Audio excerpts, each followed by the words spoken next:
Good morning, children. Good morning, my dear colleagues.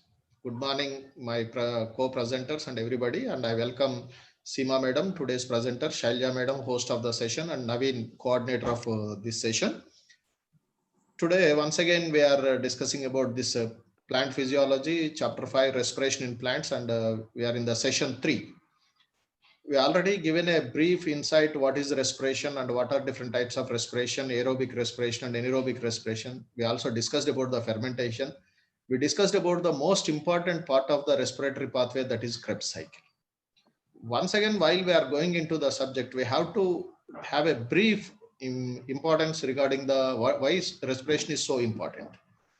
Respiration is important for all the living organisms, say whether it is a plant or animal or microorganism, fungi, algae, all the living organisms, they have to perform respiration. By means of respiration only, they can convert the organic material accumulated in them into energy form. By using that energy only, plants, animals, and microorganisms can perform different types of functions. That is why this respiration is very important. In the previous classes, we discussed about the basics of the respiration, types of respiration, and Krebs cycle, etc. In today's class, we are going to discuss how it results in the liberation of energy, how much energy is liberated, whether this energy balance is useful for the living organism, especially plant or not. I'm very much, I take this opportunity to appreciate Srimati J.S. Seema, PGT Botany, TSMS Ramayam Pet, Medak for giving such a beautiful insight into the process of respiration. We have been studying about respiration since last 20 years, but she explained the topic in such a manner it is easily understandable to even to the layman. So I hope these sessions will be very useful for the students. Dear students, you please remember two things. As long as you are in the biological stream, you will be studying about the respiration. In your degree, you will be studying about respiration. In your post graduation, you will be studying about respiration. If you go for doctorate also, there also respiration will be there. Such an important topic it is. And from the examination point of view also, it is very important. Please focus on the subject. Now I request Srimati J.S. Seema Madam to present her session as dynamic as she ever doing. Thank you. Thank you, sir. Thank you, sir. Thank you so much. I'm very happy for the beautiful introduction, and thank you so much for giving me this opportunity to explain the respiration in plants part 3. So children, let us recapitulate what we have discussed in our previous classes. So in the previous class, we have discussed about aerobic respiration. I mentioned that in aerobic respiration, we have mainly 4 steps, that is glycolysis, link reaction, tricarboxylic acid cycle, and electron transport system, which we'll be discussing today. As we all discussed in glycolysis, how glucose is synthesized to form 2 molecules of pyruvic acid. So, glycolysis process, one glucose molecule which contains 6 carbon compounds breaks and synthesizes to form 2 molecules of pyruvic acid which contains 3 carbon compounds. Now, after glycolysis, link reaction is there. In link reaction, the pyruvic acid gets converted to acetyl coenzyme A. So if the pyruvic acid gets converted to acetyl coenzyme A, then that acetyl coenzyme A enters the tricarboxylic acid cycle or the Krebs cycle. So first is glycolysis, next is link reaction, and after that tricarboxylic acid cycle. So in this tricarboxylic acid cycle, nothing but the complete oxidation of glycolysis will take place. And in all these 3 steps, some amount of energy is released. Energy is released in the form of ATP, in the form of NADH2, in the form of FADH2. So the next step, that is the electron transport system, that we are going to discuss in today's class. So what we will learn today? In today's class, we will discuss how electron transport system and oxidative phosphorylation are useful, or it performs the conversion of FADH2, NADH2 into ATP. because ATP, that is adenosine triphosphate, is directly used up for the cellular activities, whereas NADH2 and FADH2 must undergo this electron transport system and oxidative phosphorylation and get converted to ATP, and then the cell will utilize that ATP. So this class we will study in detail the electron transport system. And after that, the respiratory balance sheet. What is respiratory balance sheet? It is nothing but during this process of aerobic respiration, how much of ATP is gained, the net gain of ATP by the synthesis of one glucose molecule. How many ATPs are synthesized? That we are going to understand in the respiratory balance sheet. Then the amphibolic pathway. So amphi means both. So respiration is also an amphibolic pathway. So how respiration is an amphibolic pathway, that we will discuss in this class. Then the respiratory quotient. This is another concept of respiration, because in respiration there is some amount of carbon dioxide evolved, some carbon dioxide, oxygen is used up. So we are going to discuss about that consumption and evolution of carbon dioxide and oxygen. So when you see this chart, that is the electron transport system and the oxidative phosphorylation, what is this which you can see here? That is one glucose molecule undergoes the process of glycolysis over here, and two molecules of pyruvic acid is formed.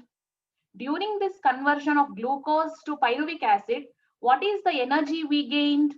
So yes, children, we have gained these two molecules of NADH2. If you remember, we discussed there is one oxidation step in glycolysis. So over there, we gained two NADH2 molecules. I also told you all about the substrate level phosphorylations. That is where ATP molecules are formed. That is, if it is a phosphorylation reaction, ATP is broken down. If it is substrate level phosphorylation, ATP is formed. So when glucose gets converted to pyruvic acid during the process of glycolysis, two NADH2 molecules are formed and four ATP molecules are formed. Next, this pyruvic acid undergoes link reaction and it forms two molecules of acetyl coenzyme A. So during this conversion of pyruvic acid to acetyl coenzyme A, over here, two molecules of NADH2 are formed. Here, there is no formation of FADH2 and ATP. Only two molecules of NADH2 is formed. Then two molecules of acetyl coenzyme A, it undergoes the Krebs cycle and it gets completely oxidized to carbon dioxide and water. And the energy gain is 6 molecules of NADH2, two molecules of FADH2, and 2 molecules of ATP. So children, if you remember, in a Krebs cycle, there are 4 oxidation steps. Because of 3 oxidation steps, 6 NADH2 molecules are formed. Because of 1 oxidation step, 2 FADH2 molecules are formed. And if you remember, we discussed about cleavage. That is nothing but the substrate level phosphorylation. So 2 ATP molecules are formed. Now, when we add all the energies which are formed, that is the glycolysis, the link reaction, the Krebs cycle, we are getting 2 plus 2 plus 6 is nothing but the 10 NADH2 molecules. And coming to FADH2, FADH2 is not present in glycolysis and link reaction, but FADH2 occurs in the Krebs cycle. So 2 molecules of FADH2. And ATP, in glycolysis, we get 4 ATP molecules. And in Krebs cycle, we get 2 ATP molecules, that is 6 ATP molecules. Now, children, when you observe over here, these 6 ATP molecules are easily used up by the cell because we call ATP as energy currency of the cell. Nothing but whenever there is a need of energy, the ATP will provide that energy. Now, coming to NADH and FADH. NADH and FADH must get converted to 6 ATP molecules. Then that ATP molecules can be used for the functioning of the cell. So what is the process where NADH and FADH get converted to ATP? Yes, children. NADH2 and FADH2 gets converted to ATP through electron transport system and oxidative phosphorylation. Now, let us see. what are the complexes which are helping in the process of oxidative phosphorylation and electron transport system. When you look at this image, we can see that, yes, when you look at this image, you can see that this is the membrane of mitochondria, and during this process, 4 complexes are involved. What are the 4 complexes? Complex 1, complex 2, complex 3, and complex 4. Now this complex 1 is nothing but NADH coenzyme Q reductase, nothing but NADH dehydrogenase complex. So children, you can just concentrate on the names which I am telling you. That is, complex 1 is NADH dehydrogenase complex. Complex 2 is succinate dehydrogenase complex. And complex 3 is cytochrome reductase. And complex 4 is cytochrome oxidase.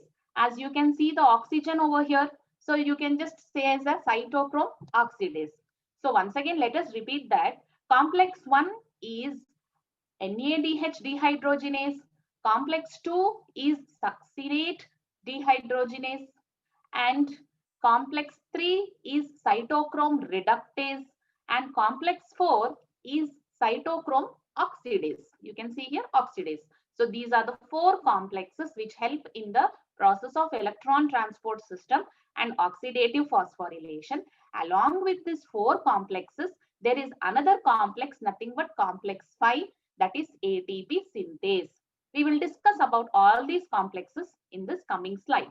That is, yes, electron transport system. Now, what is electron transport system?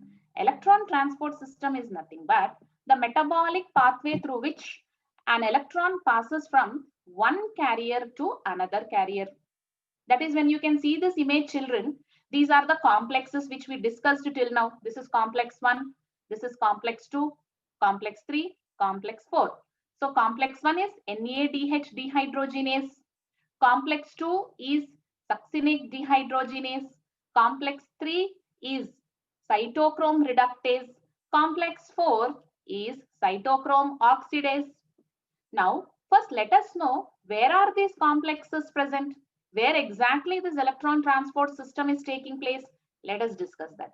So when you see this image, especially the box which is present over here, where is this mitochondria present? Mitochondria is present inside the cell, nothing but the cytoplasm. So this entire white color structure is nothing but the cytoplasm. Inside the cytoplasm, the mitochondria is present. Fine. So you can see over here the cytoplasm. Then this is the mitochondrial layers. I'll explain you what. The cytoplasm layer, the outermost line or the outermost layer which is visible to you is nothing but the outer membrane of the mitochondria. And in between you can find some space, that is nothing but the intermembrane space. And you can see the inner layer which is having finger-like projections. So these finger-like projections are nothing but, we call them as cristae. So children, you can make a point about all these once again. This is the cytoplasm. Inside the cytoplasm, mitochondria is present. Then this is the outer layer of the mitochondria. This is the IMS, that is intermembrane space. And then we have the inner membrane. This inner membrane shows finger-like projections. We are calling those finger-like projections as cristae. So now the major electron transport system or this process will take place in the inner membrane. Coming to the inner membrane, that is inside of the inner membrane, the matrix is present. So children, as we discussed earlier, that is the link reaction, the Krebs cycle, all these occur in the matrix of the cell. Yes, that means the energies levels produced, the NADH, the FADH, the ATPs produced are present inside the matrix only. So now we are going to discuss how NADH, how FADH will undergo this electron transport system and form ATP. So let us understand that.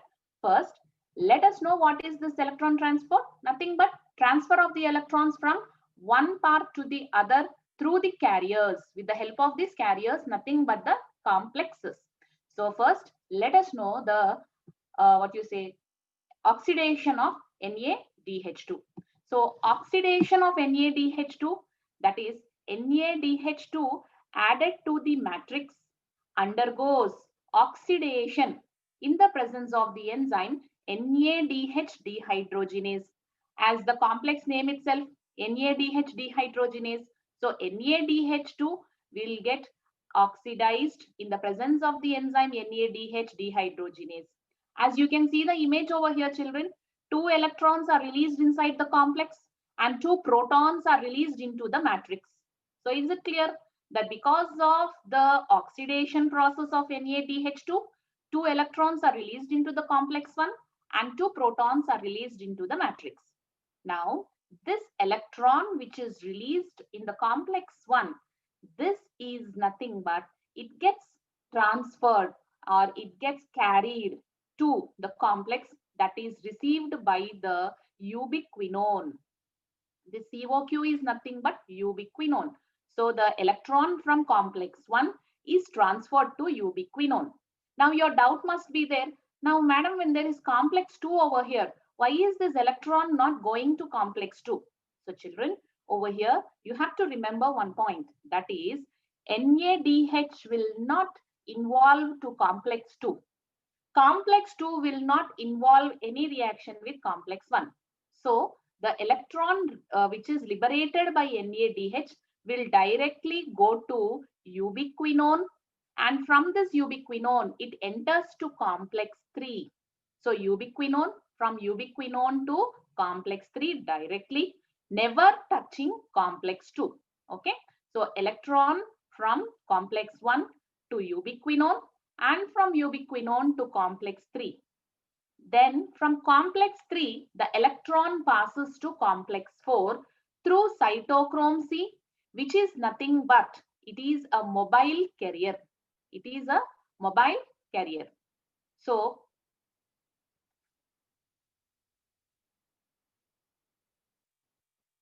mobile carrier. Now this cytochrome C is useful in the transferring of the electron from complex 3 to complex 4. Now after the electron reaching complex 4, what is happening over here? Finally the electron that is received by complex 4, it will combine with half oxygen, and this half oxygen will utilize the protons which are present in the matrix, because in matrix many protons are present. So this half oxygen will take up the electron from the complex 4 and it will utilize the 2 protons and it will form 1 water molecule. And children, as we always tell that this aerobic respiration occurs in the presence of oxygen. So the oxygen, that is the role of oxygen, is very partial in the link reaction in Krebs cycle. But the actual role of oxygen is nothing but it is the terminal acceptor of electron.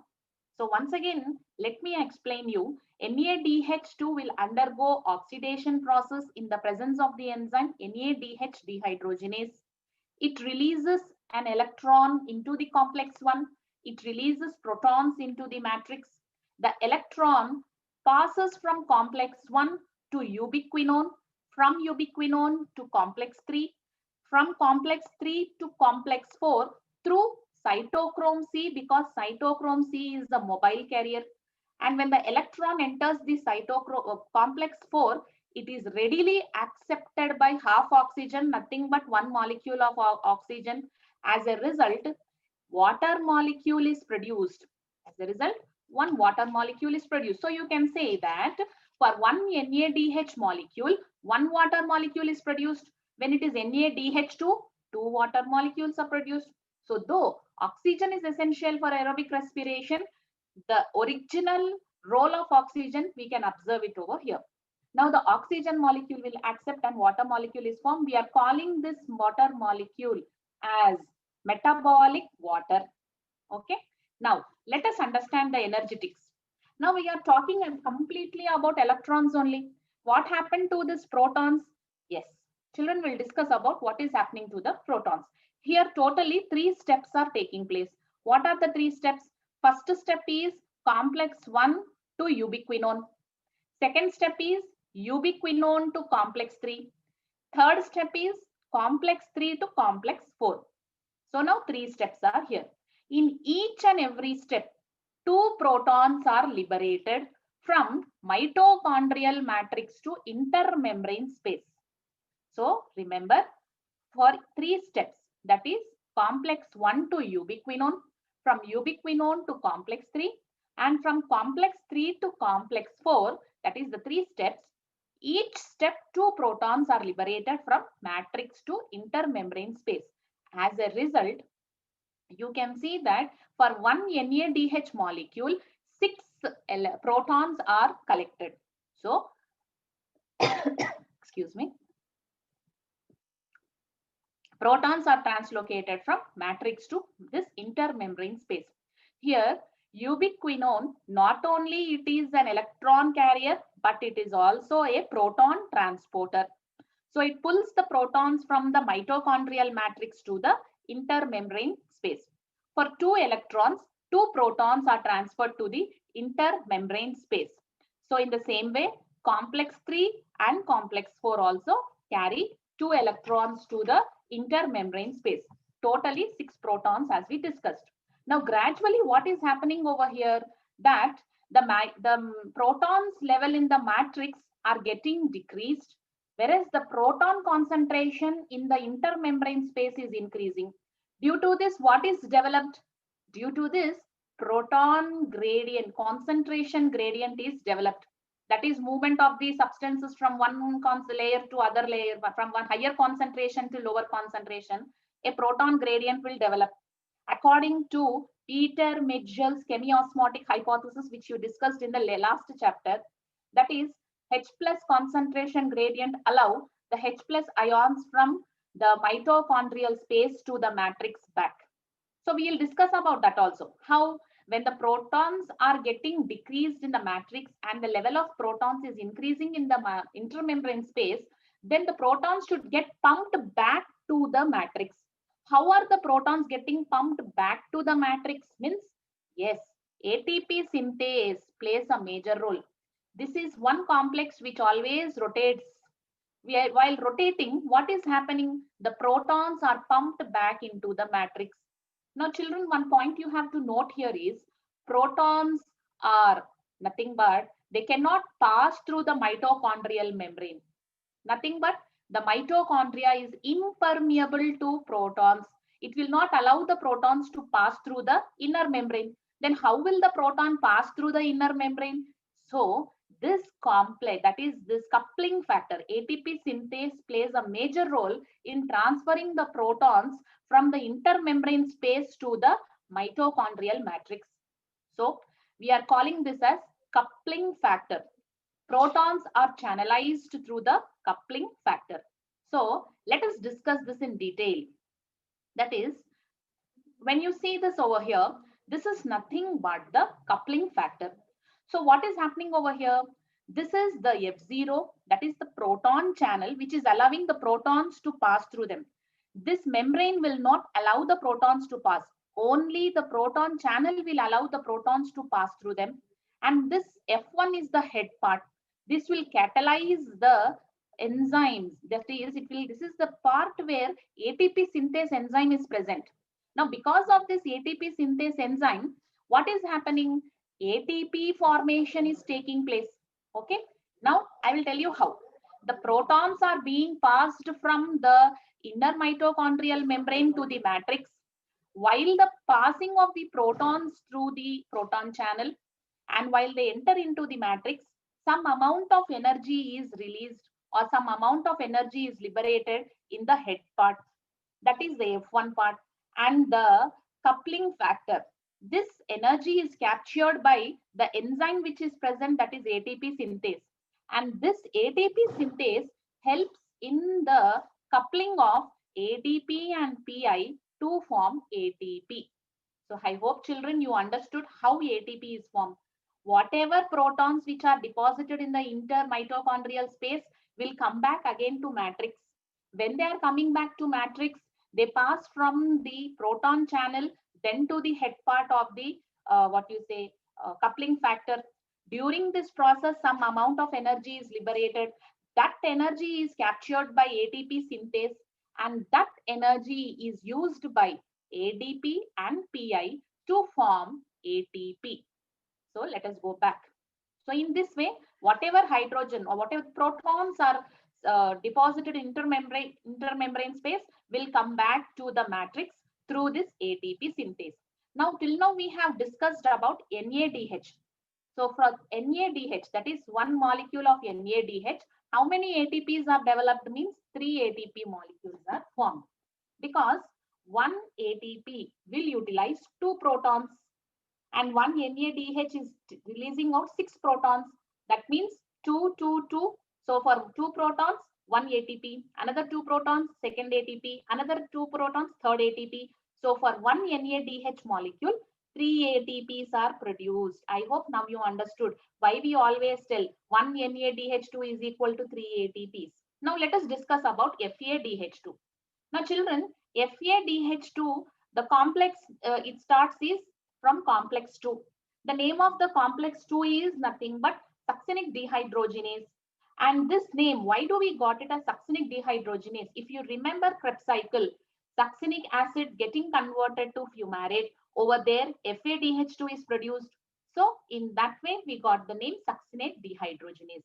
Now this is the same process just like NADH, but a small minute change. What is happening? That is FADH2 will undergo oxidation process. As a result, it will release the same electrons to the complex 2 and protons to the matrix. During this, what is happening? The electrons from the complex 2 are taken up by ubiquinone. So children, as you can see over here, that is FADH2 is undergoing oxidation. It is catalyzing by succinic dehydrogenase. Now oxidation is performed by complex 2. I hope you understood till here. So complex 1 is not at all involved in this FADH2 oxidation, as I told you earlier. Now FADH2 is catalyzed by succinic dehydrogenase and it releases 2 electrons and 2 protons. And the electrons are received by ubiquinone. There is no proton shifting over here. So children, as we discussed that complex 1, ubiquinone 2, 3 and 4, they help in the transfer of the protons from matrix to intermembrane space. But when it comes to complex 2, there is no transfer of protons from matrix to intermembrane space. Only transfer of electron will take place. So there is no proton shifting and it's not a proton carrier. Who over here? Complex 4. So now electron transfers from ubiquinone to complex 3 and from complex 3 to complex 4. Nothing but the cytochrome C is also involved over here.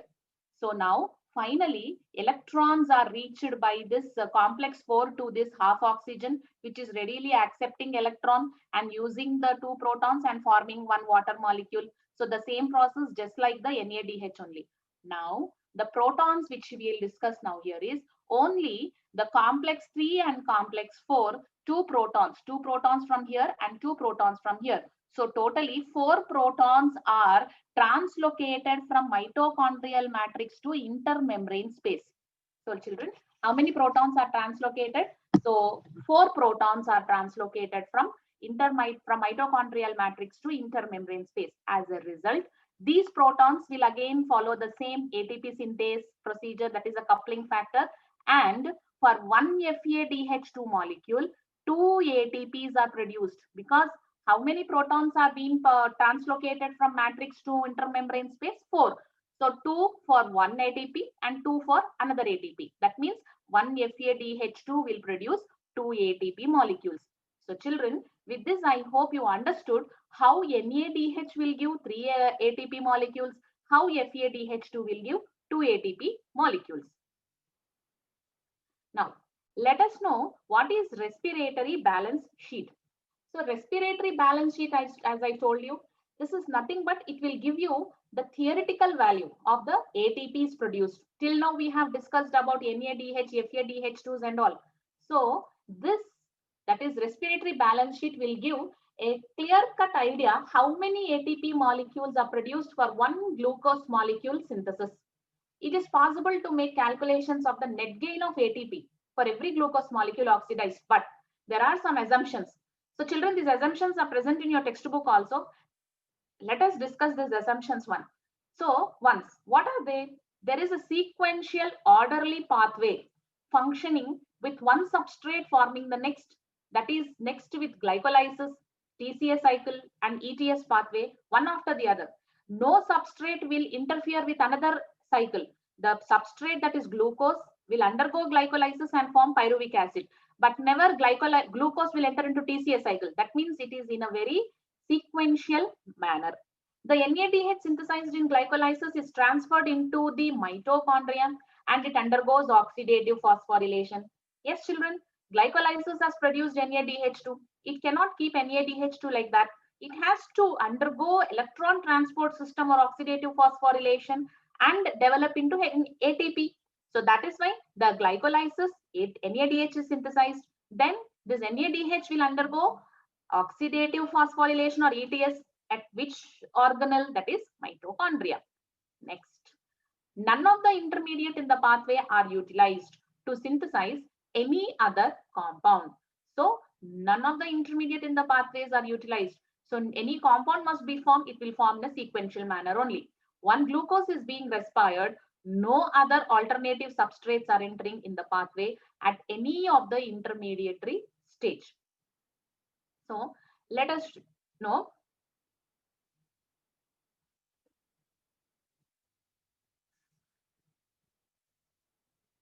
balance sheet of ATP production in aerobic oxidation, that is glycolysis. We have discussed glycolysis in detail in our first class. So what is happening? Glycolysis, we have received nearly 4 ATP molecules and 1 NADH2 molecule. First, we'll discuss how ATP molecules are produced. That is through substrate level phosphorylation. So what is happening over here? Bisphosphoglyceric acid to phosphoglyceric acid. If you go through the glycolysis scheme, there you can understand where is this bisphosphoglyceric acid present. So this bisphosphoglyceric acid undergoes phosphoglyceric acid. During that time, SLP reaction, nothing but substrate level phosphorylation will take place and 2 ATP molecules are produced. And in the last step, if you remember, phosphoenol pyruvic acid will undergo substrate level phosphorylation to produce pyruvic acid. Even then also 2 ATP molecules are produced. Now, totally 4 ATP molecules are produced. But we also discussed in the glycolysis class that though 4 ATP molecules are produced, 2 ATP molecules are already used up. So we tell that the net gain of ATP in glycolysis is 2 ATP molecules only. So we'll discuss where. In the first and the third step of glycolysis, phosphorylation step, where ATP is broken down to ADP, and as a result, ATP is broken down. So ATP consumed for the phosphorylation of glucose and fructose 6-phosphate, that is -2 ATP. So out of the 4 ATPs formed, 2 ATPs are already used up. So the net gain of ATPs in glycolysis is 2 ATP. Next, now the ATPs from NADH in glycolysis, one oxidation step will take place. That is glyceraldehyde 3-phosphate will undergo oxidation to form bisphosphoglyceric acid. During that stage, we get 2 NADH molecules. Just now in electron transport system, I have explained you children that 1 NADH molecule is nothing but 3 ATP molecules. Now children, the point to be noted over here is in the process of glycolysis, 2 NADH molecules, each word, that is 2 ATP molecules are produced. But when it comes to link reaction, when it comes to Krebs cycle, 3 ATP molecules. This is one important point which you have to remember. That is, in glycolysis, the NADH produced is worth of 2 ATP. So as a result, 2 NADH, 4 ATP molecules are produced. Now, the ATP grain for glycolysis in the presence of oxygen is 6 ATP. Now, you might be getting a doubt, madam, how is it 6 ATP? So children, as I told you that here 2 ATPs are produced directly. Over here, ATPs are produced through NADH. So 4 and 3. 2 and 4, that is 6 ATP. So let us keep this number as A. That means the ATPs which are produced in glycolysis is A. 6 ATPs are produced. Now, next. Second step is link reaction or oxidative decarboxylation of pyruvic acid. Nothing but pyruvic acid to acetyl coenzyme A. So when this pyruvic acid is getting converted to acetyl coenzyme A, even here 2 NADH is produced. But here the NADH is worth of 3 ATP. So totally 6 ATPs are produced in step 2, that is oxidative decarboxylation of pyruvic acid or link reaction. So glycolysis is A. Over there 6 ATPs are produced.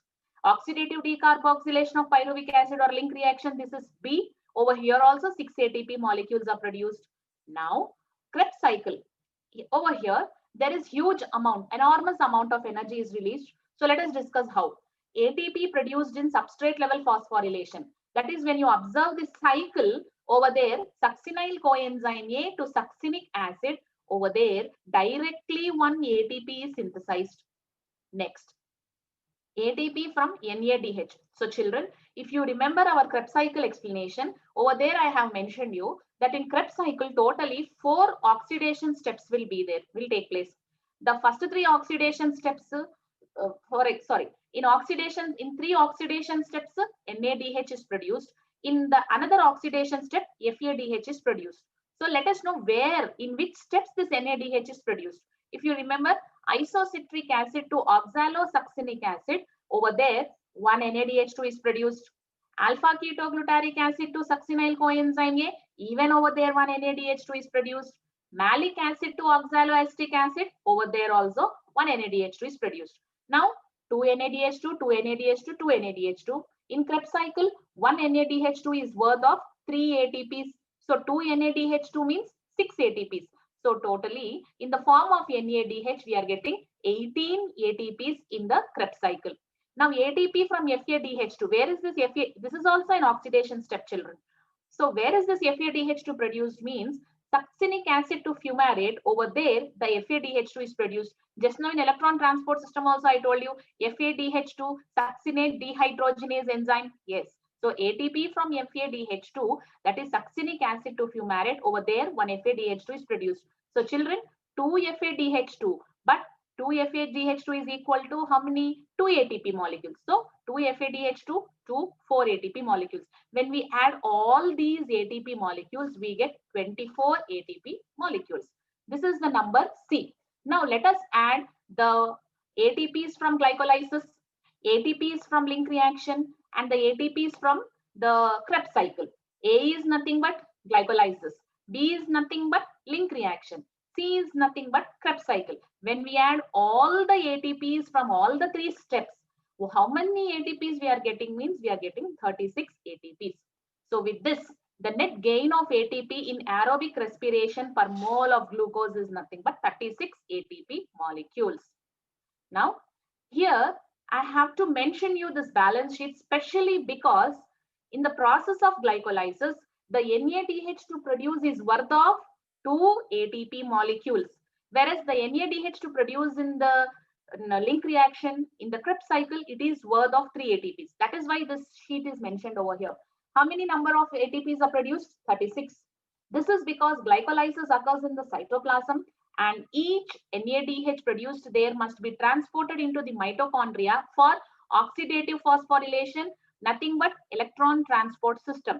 So the transport of NADH across the mitochondrial membrane reduces the yield of NADH to only 2 ATP. So I hope children, now you are clear that when the NADH will cross from cytoplasm to mitochondrial membrane, it reduces the yield from 3 ATP to 2 ATP. So in glycolysis, always remember the NADH, one NADH will yield 2 ATP molecules.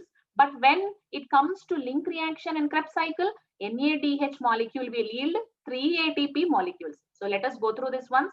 So in glycolysis, 2 ATPs are produced directly because of substrate level phosphorylations. Then in glycolysis, 2 NADH are produced. That is oxidation step, 4 ATPs, not 6 ATP. Then in pyruvate to acetyl coenzyme A, 2 NADH, that is 6 ATPs. Krebs cycle, 2 ATPs. Krebs cycle through 6 NADH, 18 ATPs, and because of 2 FADH to 4 ATPs. Totally, when we are adding them, 36 ATP molecules are produced. So with this, we have balanced the respiratory balance sheet. Now, next one is amphibolic pathway. Now, children, what is amphibolic pathway? Amphibolic pathway, amphi means both. Amphi means both. Usually when you are observing this chart, what is that you are able to make out? Carbohydrates, simple sugars, that is nothing but carbohydrates must get broken down to simple sugars, that is the glucose. Now this glucose will undergo the process of glycolysis. Glucose will undergo the process of glycolysis. When the process of glycolysis is taking place, if you remember, glucose 6-phosphate, then fructose 6-phosphate, fructose 1,6-bisphosphate, the entire scheme of glycolysis is visible over here. But you have to understand one main point, that is, whenever there is simple sugars getting converted to pyruvic acid, this is the glycolysis step. We are calling it as an oxidation step. Now, oxidation step, that is nothing but catabolic step. What is catabolic step? Nothing but the formation or the breaking of the simple substances. So over here, what is happening? Catabolic process is taking place. So if you remember, fructose 1,6-bisphosphate will undergo cleavage, and dihydroxyacetone phosphate and glyceraldehyde 3-phosphate is formed. So during this process, we told cleavage process, the 6-glucose molecule will form 3 molecules of dihydroxyacetone phosphate and 3 molecules of glyceraldehyde 3-phosphate. So what is that you have to remember majorly is, during this process, that is when organisms needs to synthesize some substances, then it has to break the complex molecules to simple substances. Over here, what is happening? Simple catabolic process is taking place. So during catabolism, we know that complex substances are formed. So when you see this chart over here, what is happening? We are seeing the proteins. We are talking about the amino acids. So during this process, that is the breakdown and the synthesis of proteins, respiratory intermediates form the breakdown of the synthesis of proteins. So what is happening within the living organisms? Catabolism process as well as anabolism process will take place. That is why we are calling it as amphibolic pathway. Breaking of glucose to pyruvic acid to acetyl coenzyme A, acetyl coenzyme A to Krebs cycle. This entire thing is nothing but catabolic process. Now, when proteins are breaking down, they break into amino acids, nothing but deamination. So now these amino acids also will enter the pathway, that is the respiration process, where that is amino acids can directly enter into the pyruvic acid, and from there they can enter into the link reaction and Krebs cycle. This is also a catabolic pathway. Now fats also want to enter the respiration process. How? Fats can break into glycerol. Glycerols will get broken down to dihydroxyacetone phosphate. We call it as beta oxidations. So this dihydroxyacetone phosphate cannot undergo the process of glycolysis, so it gets isomerized. We discussed these all steps in glycolysis, children. So dihydroxyacetone will undergo this isomerization, glyceraldehyde 3-phosphate is formed, and as a result, pyruvic acid link reaction Krebs cycle. So fats also can undergo the catabolic process and enter into the Krebs cycle. Even fatty acids, yes, fatty acids also can directly enter into this respiration process through acetyl coenzyme A. Now, the major concept which you have to understand is, sometimes acetyl coenzyme A will withdraw from this process. Acetyl coenzyme A will withdraw, or it will stop its functioning, and as a result, fatty acids are formed. So this reversal is nothing but anabolic process. So the reverse function of acetyl coenzyme A and leading to the formation of fatty acids. The reversal function or the withdrawal of pyruvic acid and leading to the formation of amino acids and proteins is nothing but it is an anabolic process. So that means catabolism and anabolism both are visible. So we are calling this process as amphibolic pathway. So respiration, nothing but it is also an amphibolic pathway. So children, just keep it in mind. Amphibolic means both catabolism and anabolism both take place. Now, respiratory quotient. What is respiratory quotient? Respiratory quotient is nothing but the ratio, that is the ratio of carbon dioxide produced and the oxygen consumed by an organism per unit time. So as we all discussed during the process of respiration, we are producing carbon dioxide and oxygen is consumed. So that we are going to mention it in the form of respiratory quotient. So respiratory quotient is a ratio, therefore it has no units. So keep it in mind that respiratory quotient has no units. Now what is the formula for respiratory quotient? So the formula for respiratory quotient is volume of carbon dioxide produced by the volume of oxygen consumed. This is nothing but the respiratory quotient formula per unit time. So respiratory quotient is a valuable measurement as it provides us with information regarding the nature of the substrate being used up, because substrate can be anything. It can be carbohydrate, it can be fat, it can be proteins or anything. So the respiratory quotient value will vary. So let us see how the respiratory quotient value is going to be for the carbohydrate. The simplified equation for the aerobic respiration in glucose. Glucose is nothing but the carbohydrates. So we know C6H12O6 is the formula for glucose. And over here, we should be mainly concerned with 6 oxygen molecules and 6 carbon dioxide molecules. Because as per the formula, what are we telling? Volume of the carbon dioxide produced divided by the volume of the oxygen consumed. So now by seeing this formula, what is that we can say? 6CO2 divided by 6O2, the answer will be 1. So in this reaction, 6 carbon dioxide molecules are produced and 6 oxygen molecules are consumed. So the RQ for this reaction is 1. So children, keep it in your mind. The formula for respiratory quotient is volume of carbon dioxide produced by volume of oxygen consumed per unit time. And for the carbohydrates, the RQ value is 1. It is very important through your point from the exam point of view also, children. Now respiratory quotient for fatty acids. We are going to deal only with carbohydrates and fatty acids which are present in your textbook, and these are also important for your exams also. So respiratory quotient for fatty acid, that is tripalmitin. So what is the formula for tripalmitin? That is C51, H98 and O6. And in this tripalmitin, that is fat. What is happening? How many molecules of oxygen are involved? 145 molecules of oxygen is involved. And as a result, how many molecules of carbon dioxide is produced? 102. So also children, as we discussed, we are mainly concerned with the oxygen and carbon dioxide. So how many molecules of carbon dioxide? 102 molecules of carbon dioxide divided by 145 molecules of oxygen, as you can see the formula over here. So the 102 molecules of carbon dioxide are produced and 145 molecules of oxygen are consumed. When you divide this, the answer is 0.7, that is less than unit. So whenever there is an answer, what is the RQ value for fatty acid? Then immediately your answer will be RQ value for the fatty acid is 0.7, that is less than unity. So you can just say it as 0.7. Now in general, I'll ask you what is the RQ value for carbohydrate? Then you will tell it as RQ is equal to 1 for carbohydrates, as we have discussed over here. Now children, let us discuss about the class which we have discussed in our second classes. That is anaerobic respiration. What is anaerobic respiration? Nothing but the respiration which takes place.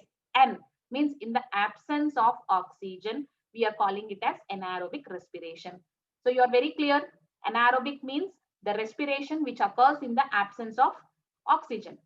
Children, we also discussed anaerobic respiration. 2 steps are present. That is glycolysis, step 1, and next one is fermentation. We also discussed that glycolysis is the common pathway for both anaerobic respiration and aerobic respiration. Now, as we all discussed, and we also know that in the process of glycolysis, glucose gets converted to two molecules of pyruvic acid. That is nothing but the process of glycolysis. During this process, two molecules of NADH are produced and two molecules of ATP and water are produced.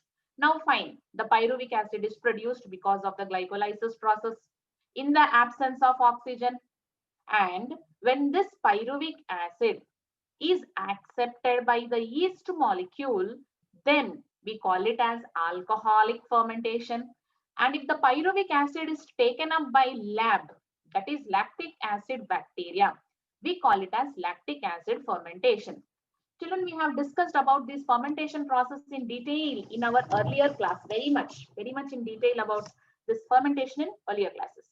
Now, let me tell you one major difference between the yeast and the lactic acid bacillus bacteria. That is, when you see the products, that is in ethanol, carbon dioxide is present, whereas in lactic acid, carbon dioxide is absent. So we will discuss about this. That is, the pyruvic acid getting converted to lactic acid. This we can see some bacteria and mammalian muscle. Lactic acid bacteria, you know the formation of curd. When you put small amount of milk into the curd, then the lactic acid bacteria will undergo fast division and it will develop into curd, form the curd. Nothing but lactic acid is formed there. Now, mammal muscle, you can just take the example of we human beings only. When you are running rigorously or when you are doing some physical activity, you get pain in your thighs, you get pain in your legs. Why is that we are getting that pain? Children, we discussed all these in our earlier classes, but is general recapitulation. So when you are running, when you are walking fast, you get pain in your legs because of the accumulation of lactic acid. That means lactic acid is not only present in the curd formation, but also lactic acid is present in our body also. That is, whenever we are performing rigorous exercise, then lactic acid formation will take place. And when you take rest, when you relax, then this lactic acid will get oxidized. The lactic acid will get oxidized and the concentration of lactic acid will decrease in your body, and as a result the pain also will get reduced. So I hope you understand that is two molecules of pyruvic acid to two molecules of lactic acid. Lactic acid is nothing but curd formation and mammal muscle is nothing but, I have given the example of we human beings only.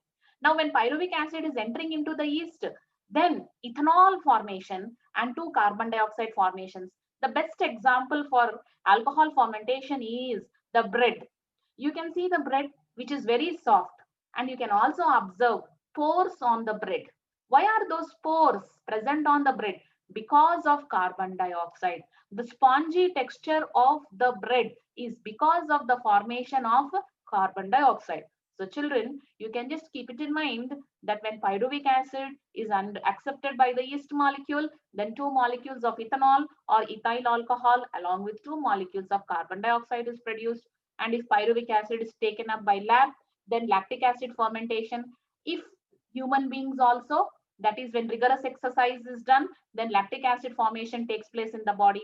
So with this, you are clear that how the glucose will form pyruvic acid, and from pyruvic acid to lactic acid and ethanol. With this, our anaerobic respiration part is done. Now, aerobic respiration.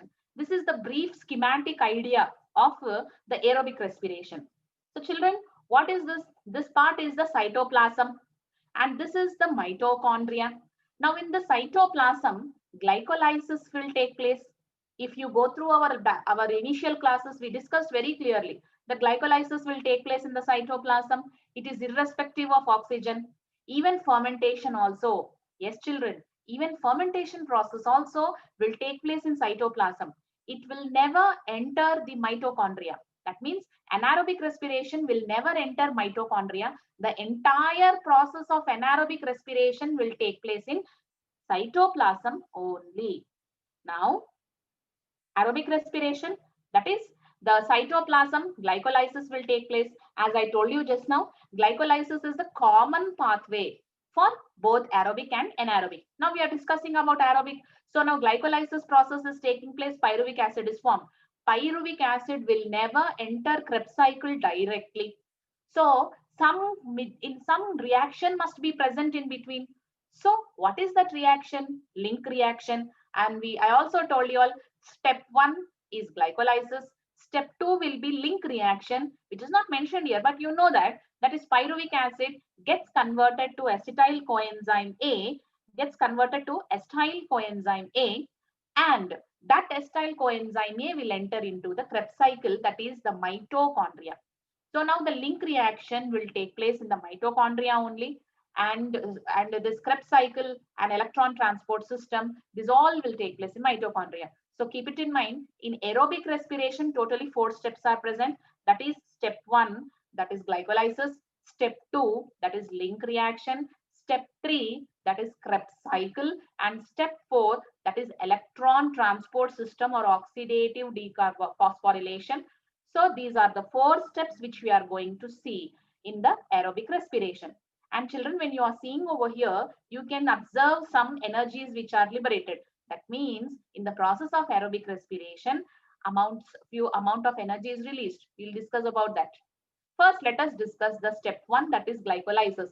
Children, I'm going to give a brief idea of the schemes, or that is all the 4 steps of aerobic respiration. What is happening in glycolysis? In glycolysis, that is glucose is undergoing the process of glycolysis and pyruvate is formed. So during this process, we discussed 2 phosphorylation steps, that is glucose getting converted to glucose 6-phosphate. 1 ATP is broken down. That means the ATP is used over here. This process is phosphorylation. Next phosphorylation step is fructose 6-phosphate, fructose 1,6-bisphosphate. Over here also ATP is broken down to ADP. Nothing but this is also a phosphorylation step. That is the ATPs are used up in these 2 steps. Now the major point which you have to understand here is this fructose 1,6-bisphosphate will get cleaved into glyceraldehyde 3-phosphate and dihydroxyacetone phosphate. Children, in our earlier classes, I have stressed very clearly that dihydroxyacetone phosphate cannot perform the process of glycolysis. It is not left like that. What will happen? Dihydroxyacetone phosphate will get converted or isomerized to glyceraldehyde 3-phosphate, and it will continue the process. As a result, 2 molecules of pyruvate are formed. Pyruvate is nothing but pyruvic acid only. So totally 2 molecules of pyruvate or pyruvic acid is formed, because 1 molecule from glyceraldehyde 3-phosphate, other molecule from dihydroxyacetone phosphate. So children, this you have to understand over here. I had mentioned that in glycolysis, 1 oxidation step will take place. That is 2 molecules of NADH are produced. That is glyceraldehyde 3-phosphate will undergo oxidation process and form 1,3-bisphosphoglycerate. So because of oxidation, electrons and protons are released, and electrons and protons are accepted by this NAD+ coenzyme and forms NADH. Now this 1,3-bisphosphoglycerate will undergo SLP. So children, you should understand by now, SLP is substrate level phosphorylation, nothing but formation of ATP. So 1,3-bisphosphoglycerate will form 3-phosphoglycerate. So 2 ATPs are formed. Similarly, when you come to the last step, phosphoenol pyruvate will also undergo substrate level phosphorylation and form ATP. And finally, the product pyruvic acid or pyruvate is formed. So if you see the cycle, immediately you can say that 2 ATP molecules are used up, 2 NADH molecules are produced, 4 ATP molecules are produced, but as the 2 ATP molecules are used earlier, so the net gain will be 2 ATP molecules and 2 NADH molecules. Second step is link reaction. So children, when you see the second step, oxidative decarboxylation, we discussed this earlier also. In the name itself, oxidative decarboxylation. Pyruvate is a 3-molecule compound. It gets broken down to 2-molecule compound, that is acetyl coenzyme A. Over here, oxidation is taking place and decarboxylation. Oxidation is nothing but NAD plus NADH2 is being formed. So in link reaction, the energy formed is NADH2. Decarboxylation, 1 carbon dioxide is eliminated. So that is the reason the product is having 2 molecules, 2 carbon molecules, that is acetyl coenzyme A. So finally, pyruvate is forming acetyl coenzyme A. Acetyl coenzyme A is nothing but it will develop into the Krebs and enter into the Krebs cycle. Now, this acetyl coenzyme A will undergo the process of Krebs cycle. Children, over here, I'm going to mention you mainly the oxidation steps only, because ATP is directly formed. Where is that ATP formed? You can see over here, succinyl coenzyme A to succinate. Over here, ATP is formed. We will mention mainly the 4 oxidation steps. You can see over here, isocitrate to oxalosuccinate is the first oxidation step. Alpha ketoglutarate to succinyl coenzyme A is the second oxidation step. And the third one is succinate to fumarate. That is the FADH2 is formed. This is the third oxidation step. Malate to oxalate. 4 NAD, that is the fourth oxidation step. So totally 4 oxidation steps are present. Out of the 4 oxidation steps, 3 are the forming NADH2, 1 is forming FADH2. So I hope it is clear to you how 4 oxidation steps are forming. Now, this is the electron transport system. I explained you all very clearly how NADH will undergo oxidation and form 3 ATP molecules, how FADH will undergo electron transport and form 2 ATP molecules. I also mentioned you all about the complexes NADH dehydrogenase, then succinate dehydrogenase, then this is your, what you say, cytochrome reductase, and this is cytochrome oxidase. This is ATP synthase. Now, let us know what we have learned till now. So children, we have discussed in detail the explanation of electron transport system. That is, till now I have mentioned you about the 4 complexes. That is complex 1, complex 2, complex 3, and complex 4. The name of complex 1 is NADH dehydrogenase. Complex 2 is succinate dehydrogenase, and complex 3 is cytochrome reductase, and complex 4 is cytochrome oxidase. All these complexes will help in the production of ATP from NADH2 and FADH2. So in this way, I mentioned you how the NADH2 and FADH2 will undergo these electron transport system and oxidative phosphorylation to produce ATP molecules. As we all discussed that in the process of aerobic respiration, 36 ATP molecules are produced. So that ATP molecules are produced because of this electron transport system only. Now the respiratory balance sheet. In this balance sheet, it gave us a clear idea how one glucose molecule is producing 36 ATP molecules. That is, we discussed right from the beginning, glycolysis, link reaction, Krebs cycle. We discussed how many ATPs are produced directly, how many ATPs are produced in the form of NADH2, how many ATPs are produced in the form of FADH2. So this balance sheet will give us a clear-cut idea from which step, how many ATPs and how many NADHs are produced. Amphibolic pathway. I mentioned you all children, amphi means both.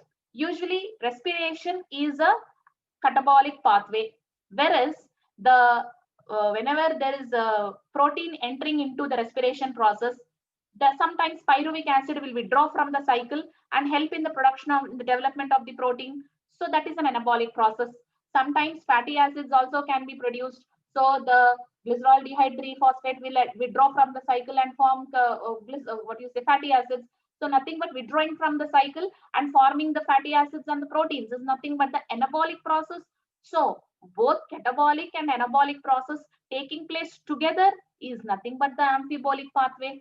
Now respiratory quotient, nothing but it gives us the aerobic that is how many molecules of carbon dioxide is produced, how many molecules of oxygen is consumed. That is nothing but RQ value, which is the volume of carbon dioxide evolved divided by volume of oxygen consumed. This is the respiratory quotient.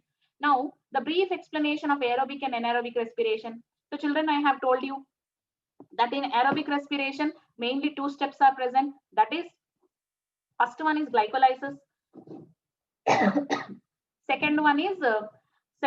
First one is glycolysis. Second one is fermentation.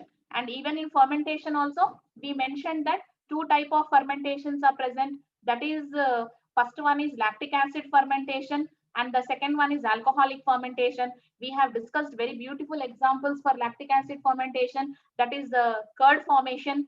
And another example for lactic acid fermentation is lactic acid formation in the muscles. When you are running, when you are performing some rigorous exercise, you get pain because of the deposition of lactic acid in your muscles. And when you relax, this lactic acid gets oxidized As a result, the pain is subsided. So the best examples for aerobic respiration, I mean fermentation, are what you say, curd formation and lactic acid formation in the muscles. Next is alcohol fermentation. So an alcohol fermentation, carbon dioxide is released out. So that is the reason we find pores in the bread. That is the reason the bread is spongy in texture and it is very soft. So because of this carbon dioxide fermentation. Now, carbon dioxide formation. Now, do you find this carbon dioxide in lactic acid fermentation? No. So that is one clear-cut exam and what you say, understanding that in lactic acid, no carbon dioxide formation will take place, whereas in alcohol fermentation, lactic acid fermentation will take place. That is, a formation of carbon dioxide will take place. Next is anaerobic respiration. We discussed about all this now. And aerobic respiration, children, we have discussed 3 steps. First one is glycolysis. Second one is link reaction. Third one is Krebs cycle. Fourth one is electron transport system. In all these steps come under aerobic respiration only. And aerobic respiration is the largest, what you say, process, because right from glycolysis till electron transport system, we have understood how many molecules of ATPs are produced, how many molecules of FADH2s are produced, how many molecules of NADH2s are produced, and how ATPs are directly formed and those ATPs are directly used up by the cell. But FADH2s and NADH2s, those have to be converted to ATP, and that process is nothing but the initial topic, that is electron transport system. So in this way, we discussed completely aerobic and anaerobic respirations. So children, keep this in mind, because this aerobic, anaerobic respirations, the steps involved in aerobic and anaerobic respirations, everything will be repeated for your higher studies also. Maybe in your degree level, in your PG level, you are going to read this respiration. Respiration is never going to change. The concepts are going to be the same. So you can go through our video once again. Improve your learning. Here we are going to understand some questions regarding your exam point of view. We have discussed about the RQ value, that is volume of carbon dioxide evolved by volume of oxygen consumed. So this answer is coming for 2 marks and sometimes 4 marks. When it comes for 4 marks, you have to mention the RQ value of carbohydrates, and you also have to mention the RQ value of fats, that is the tripalmitin acid. You have to mention that also. Now describe briefly the process of fermentation. Till now we have discussed.